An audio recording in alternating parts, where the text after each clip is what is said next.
we started this 2 weeks ago. It hasn't been that good for me. It's been pretty good for you, but on your podcast, the 58 West King podcast, it's linked below for everybody to go check that out. I encourage you to go check it out. Leave a bad review. You guys pick every single game heads up. And so we decided a couple weeks ago that we were going to do 3 bets against the spread, right? We don't need to do all of them. That's fucking insane. Pick 3. Last week we ended up doing one of them had to be on Thanksgiving. And this week we are going to do one has to be prime time. To recap last week, I had the Cowboys. That stunk. You get that Giants touchdown with no time left, basically. And the Cowboys just let them in the end zone because they have no integrity. Can you imagine the San Francisco 49ers just letting someone walk in the end zone? That's the difference between championships and non-championships. But they don't cover the number against the Giants. I had the Titans. Who were they playing? They were playing Cincinnati. That one just didn't go well. They were an underdog. But the line did move in the favor, right? I think I had him at -2.5.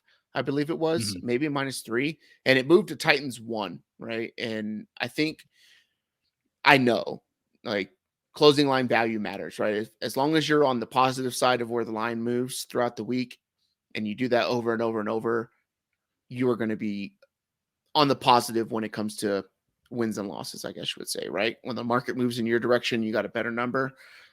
You want to be that way. You don't want it to go against you. So closing line value there, but a loss is a loss. And I had the Steelers on Monday night.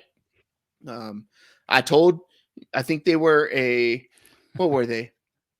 Were they a 1.5, 2.5, 3.5? I forget what the number was. It felt like it was big. Maybe it was 4. Yeah. And it was 4, right? And then it closed at, it was 4, closed at 2.5. And I said that I was just going to bet the money line. So that was kind of nice. But I finished 1-2. I'm 1-5 overall. Tony, last week you had the Lions cover. Yep. You had the Chiefs to blow out the Rams. That looked pretty close. Were you sweating that one? And they end up covering the 13.5 Chiefs. 13.5 or something like that. Threw a pick at the goal line. I think they got stuffed or kicked a couple field goals too. It was bad. Mm-hmm. They should have won by a lot more. Whatever, but I'll take it. And then you had the Niners. I believe they were 8.5 against the Saints, and you took that. Shut them out. They covered. Yep. 3-0 on the week. Tony, you're 5-1 overall. You got 1 for this week. I got my 3 here. We'll just snake it. You give me 1. I'll give you 2. You give me 2. Okay. I'll give you 1. Start with an easy one. Seattle. They're 7.5-point favorites against the Rams in LA. No Stafford, no Kupp, no Allen Robinson. I think Aaron Donald has a high ankle sprain. Honestly, they're probably going to start shutting people down for the year. It's a lost cause, but also no offensive line. No idea who's starting. I think Seattle wins this one easily. And that's on the road, correct? For Seattle, correct. Yeah.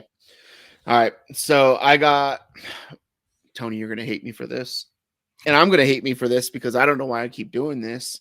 But the Denver Broncos on the road at Baltimore, 8.5-point dogs. I'm going to take the Broncos plus 8.5. They don't let up 20 points a game. Over-unders 38.5. Right. So implied totals is like 23-13. I don't know what it fucking comes out to. Right. But it's 23-15 essentially. Right. It seems right, but I don't. The Ravens offense has not looked good whatsoever. Well, we talk about all these other teams with bad offenses. Yeah. It's terrible to watch the Ravens play. Right. Denver. All you got to hope is that they get a couple field goals, essentially, right? So you get 4 field goals, maybe a touchdown, 2 field goals, a touchdown, and then they lose by 7, right? Or they lose 21-12 or 21-13 or something like that, which seems very Denver Bronco-like. I think that they keep it within a score against the Ravens just because of their defense. The Ravens can't really pass the ball that well right now. You're going to guard Mark Andrews and then stuff the run. If there's a team that could do it, it's the Denver Broncos. I feel like as long as the Ravens don't pass towards Patrick Surtain, like they're not going to score points. So you're not concerned with the dysfunction there. I think Hackett's like he's got to be on his last thread, right? Like I'm surprised he wasn't fired this week. It can't get any worse. It can't get any worse. So like you talked about their defense, they were good, but since week 9, like weeks 9 on, Mhm. They have the 27th ranked defense in terms of efficiency. It's been Yeah. bad. 31st against the pass. Defense is okay. They're top 10, Yeah. but they've been bad. Like they've completely turned it around. I think maybe Bradley Chubb impacts that a little bit, right? But they're what, 3-7, 3-8 Mhm. now? Like they're Mhm. going the wrong way. Patrick Surtain's getting smoked right now. Like he lets up a couple big plays a game, Yeah. right? And they look really bad. So, but I don't think that the Ravens are going to be able to capitalize against that. It is tough though. It's an 11 o'clock mountain start, Yeah. so that's really early going the opposite, to Yeah. the East Coast or whatever like that. So, my second one, I hate to do this. It's not good, but I think that they win the game, and I have the Dolphins on the road plus 3.5 against the Niners. The Oh, Niners you're have hedging. You're hedging. it's weird because we brought it up last week. You're not as good as you were last week, and you're not as bad as you were last week. The Niners played pretty bad last week from an offensive standpoint, Yeah. right? The defense was stout, but the offense was not good at all. The Dolphins took out their players in the second quarter, essentially.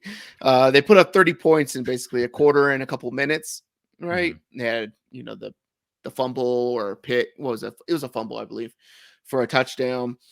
And they just looked unstoppable from an offensive standpoint. They let the Texans back in the second half. The Niners have the best defense. The Dolphins probably have the best offense in the league. They have the best. I think that the Dolphins have the best head coach in football right now. I think they have the best offensive coordinator in football. I think he's just super, super smart. I like the guy. I love watching his press conferences and his interviews because he's kind of quirky and weird, but Yeah, it's for pretty sure. comical. But if I have to pick between coaching in this game, I'm going to pick Mike McDaniel. And I think that he, being with the Niners, has a better grasp of what they're going to want to do from a defensive standpoint, the strengths and weaknesses. And I think they're just going to be able to put up more points than the Niners in this game. I think that it might be a little bit closer, but I think that they can put up points. And if they lose, I can see them getting a backdoor cover to get it within 3. So Okay. Is that what you're betting this week? I'm betting the Dolphins plus 3.5. Plus 3.5. Okay. All right. It's It's terrible. bold against your team. You're the defense you just hyped up. On I the like it. road, at home, the Niners are at home. Yep. Levi Stadium is banging. Oh, It's so loud. SoFi North, I think is what you meant to say. Yeah, they're not at home. They're on the road in San Francisco. Yeah, so I'm gonna take the Dolphins plus 3. Okay. Wow. All right. It opened at 3 and it went to 3.5. So, it's not in my direction, but It's not. it's one of those things where you just have this gut feeling that the Niners could really get smoked. Yeah. With the way they played offense last week, I can definitely see another lapse there. Mhm. And Miami's not going to get shut out, right? Yeah. That's not what they do. But No. my second one, Cleveland, they are favored by 7, at least when I look this up on DK and FanDuel. Yep. They're at Houston. I think Miami, you mentioned earlier, they were up like 30-0 before they started pulling starters. So I think they could have won that game like 60-0 if they kept their foot on the gas. I don't think Cleveland has any issue with Houston. They'll run the ball. Deshaun Watson, if you want to call it a revenge game, he'll throw a couple touchdowns. I think this will be one of those games that's not really too exciting. So I probably won't watch it. Yeah. I think in that game, you're going to know pretty quick how it's going to Yeah. go. I did it. I wanted to bet Houston on that side. Really? I think Houston's kind of gritty. Houston's kind of gritty. I think they can keep it within a point or within a touchdown. But I was like, I don't want to mess with it because I don't really know in-game opportunity. So your last one. So I don't like any of these primetime. I don't like any of these primetime ones. They're terrible this week. It's like Buffalo. If it was in Buffalo, that one's in New England. I'm not going that way either direction. I think I'll go with the Monday night game, the Saints at the Bucks. I'll take the Bucks. They got 3.5 at home. Yeah. The Saints offense is in a bad place. Shut out last week. I think they have like the worst rushing offense over the last 4 or 5 weeks. So I'll take the Bucks. They've been running the ball better. Offensive line having some struggles. I think they just lost Wirfs for a little bit, but Tom Brady will just check it down. They'll get it done. Chris Godwin, he looks like he's back. He had a monster week last week. I think he finishes like the wide receiver 2 on the week. So, but I'll take Tampa Bay 3.5. Yeah, that's what I got too. That was the one I wanted. I thought about the Bills with the 4, but It's New They haven't England at been home. playing that well. Yep. Josh Allen's elbow is probably a little bit messed up. If there's someone who could defend them, it's got to be the New England Patriots. Yeah. But it's also one of those places where you don't like. I don't want to take the Patriots because they lose by 21, right? And then the Sunday night game was what, Dallas at home against the Colts. They're 10.5-point favorites. If it didn't have that hook and the 10.5, I probably would have taken Dallas there. Same. I looked at that one. Yep. But I can't take the Colts either. I just don't know. Like, I want the Colts to do well. They might be able to do well, but immobile quarterback. I don't know. Matt Ryan did run a little bit. I think I did tweet. Matt Ryan makes a read. He feels pressure and he just crumbles. Like he's old. Matt Ryan, dual threat. Oh my God. Recap. You got the Hawks on the road, -7.5 against the Rams. The Browns -7 on the road at Houston. And the Bucks at home Monday night, 3.5. Let's go. I got the Broncos +8.5 at the Ravens. Dolphins +3.5 at the Niners. And Bucks 3.5 at home. Your picks are bold. I think you'll make more money if you bet those your first two there. So I'm gonna have. It's gonna be bad, man. It's gonna be bad.